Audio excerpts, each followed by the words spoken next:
It's a great pleasure to take part in this debate, and I do congratulate my honourable friend from Redcar for leading this debate and securing it from the Backbench Business Committee, together with the chair and the vice chair of the all-parliamentary group.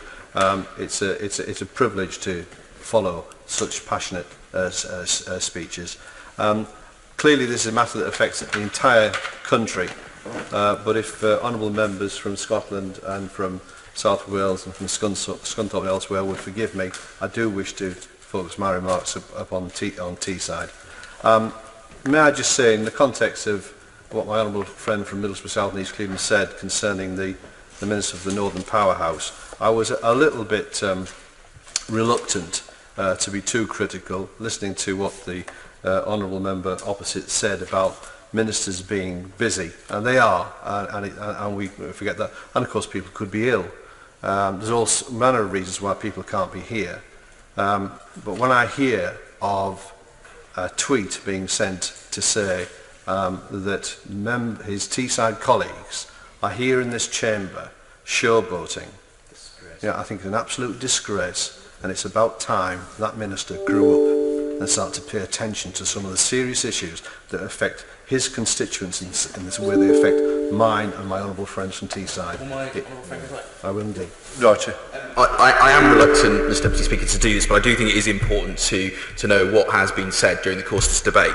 The Minister being mentioned was responding to one of the journalists from ITV, and he actually says, on my way up to Teesside, actually doing things rather than showboating. Now, it is a stark contrast to the approach of this Minister. It's a stark contrast to the approach of other Conservative members in the House today, who to their credit are standing up for this industry. And I really do think, Mr Deputy Speaker, and my honourable friend would agree that this is not appropriate language to talk about parliamentary debate. I agree entirely. Let us move on and deal with the substantive issue rather than dwell on it. Okay, I'm pleased he wants to move on, and I'm sorry about the involvement of the front bench on this, but just for the record and in fairness to the Minister, he has said he's on a visit to Teesside, and in even more fairness to him, the member who criticised him for not being here isn't here either anymore. Yeah, let's not dwell on that. The honourable member for Stockton North was here and he's made his contribution. He's done us the courtesy of that and he's shown his commitment. So let's not have none of that. Let us indeed move on. Teesside steel is the reason why many of us are here. There would be no town of Middlesbrough without steel. We're not giving people a history lesson, but we may have the largest blast furnace on Teesside in the whole of the UK currently. Years ago, we had 100 blast furnaces down banks of the Tees. It was like Dante's Inferno all those years ago. The only reason we're here is because of steel, and we know that the SSI furnace is fighting for its survival. It would spell disaster right across Teesside, not just for the 2,000 people directly employed and the 1,000 people who are contracting and the 6,000 people. That's 9,000 families that would be impacted if this was to go into administration. It would be devastating. PD Ports at T-Sport, they've got a contract with SSI and they've seen well in excess of 7 million tonnes of steel pass through their ports in just 3 years. And Mr Speaker, we've had debate after debate about the need to have high quality apprenticeships for our young people. And our Teesside industrialists and educationalists have responded brilliantly to the challenge put to them to ensure that we've got the requisite skills coming through. But if there aren't the jobs for our youngsters to go into, that's going to critically undermine their endeavours. Okay, it doesn't employ the 40,000 it once did in its heyday, but if it were to fall over, it would send a seismic shock right through the region. And the UK steel industry has faced a perfect storm in recent years, with challenges coming from imports, energy costs, exchange rate pressures and a weak market. And many of the problems faced by UK steel are global, but as the government's been quick to point out.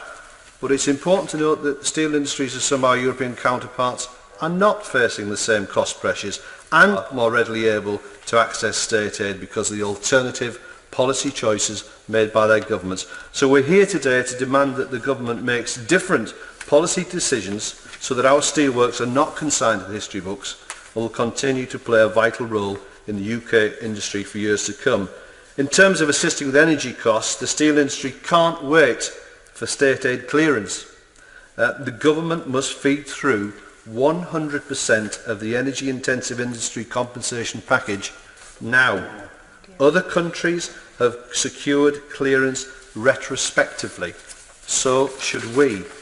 The government often states that it's their plan to rebalance our economy so that prosperity is shared across the regions and away from an over-reliance on the service sector and towards manufacturing and industry. Indeed, many governments have said the same, but they've rarely delivered. If the UK steel industry is the litmus test of this government's rhetoric, the signs don't bode too well. There was an article in the FT about the Secretary of State for Business, Innovations and Skills. He had a poster of Margaret Thatcher on his wall, and that's not what worried me. It was his aligning of her same attitude to industry. And he said he doesn't like industrial strategy, as he suggested he cared about some industries more than others. Well, it's a little bit like Alistair Campbell saying to Tony Blair, we don't do God. You know, we've got a business secretary saying, we don't do industrial strategy. How he said it, I know the minister's shaking her head. If she just wants to Google back, just go and have a little look back. A couple of days ago in the FT, those are the words that came from the Secretary of State himself. I put it to you. People want an industrial strategy, and the government should have one. I recommend it. It's a baffling admission by the Secretary of State. We do at certain times prioritise particular industries because they might need additional support in the short term so that we can enjoy the social and economic benefits in the long term, and steel ought to be one such industry. SSI is one of 4 major players in a hugely ambitious carbon capture and storage project, which would deliver not only a massively important dividend in terms of energy costs and lower carbon emissions, but would also sustain those very industries and attract major investors into the region to join the CCS network with all the advantages that the project entails. It's imperative that the government recognises the crucial importance of the project and gives SSI and their partners every assistance and support. Teesside, with a fair wind, could be on the brink of becoming the carbon capture capital of Europe, and the sustaining of the Redcar plant is vital to making it reality, and I plead with the government not to take its eye off that particular ball. In addition, sitting off the northeast coast sits vast reserves of coal. The exploitation of those 400 years worth of energy, coupled with CCS, wouldn't only guarantee the survival of our core industries and attract massive investment, it would make Teesside a world leader in clean energy. The impact on Teesside of steel closure would be devastating, but I'm not convinced that this government gives a tuppenny fig for Teessiders. I don't think they're listening. The Minister shakes her head, but we debated the issue of tax credits and the impact that would have on people. This is the same community.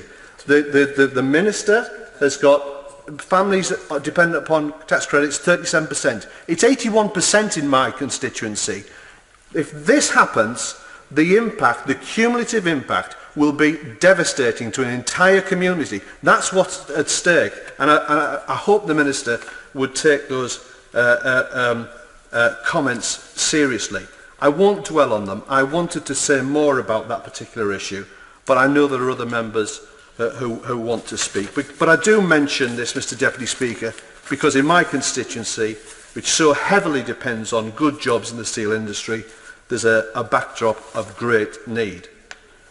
So I implore the Minister and the Prime Minister to convene an urgent steel summit of the major players and decision makers to put together a rescue package for the steel industry as a matter of supreme urgency. And I would encourage, as my honourable friend Hartlepool touched upon, I would encourage all participants to leave no option off the table. I know the visceral rejection of any suggestion of major state intervention, and I know the abuse that is often hurled at anyone proposing such a response, but we cannot rule out renationalisation. If it's a choice between the industry falling over and taking it back under state control, then I think I know what the steel workers around the country would want the government to do. I also think I know what many industrialists who are committed to a strong manufacturing base in the UK would expect the government to do. We only have to look at Italy. On Christmas Eve in 2014, the Italian government announced that they were temporarily nationalising the Ilva steel plant to safeguard thousands of jobs and make necessary investment before putting it up for sale. This was an enormous public commitment and one which should not be unthinkable in the UK. Mr. Speaker, the history books will look favourably upon Alistair Darling and Gordon Brown in taking urgent and decisive action in 2008, saving the critical banking industry. This is this government's RBS moment. The country is watching and does not expect to find its government wanting.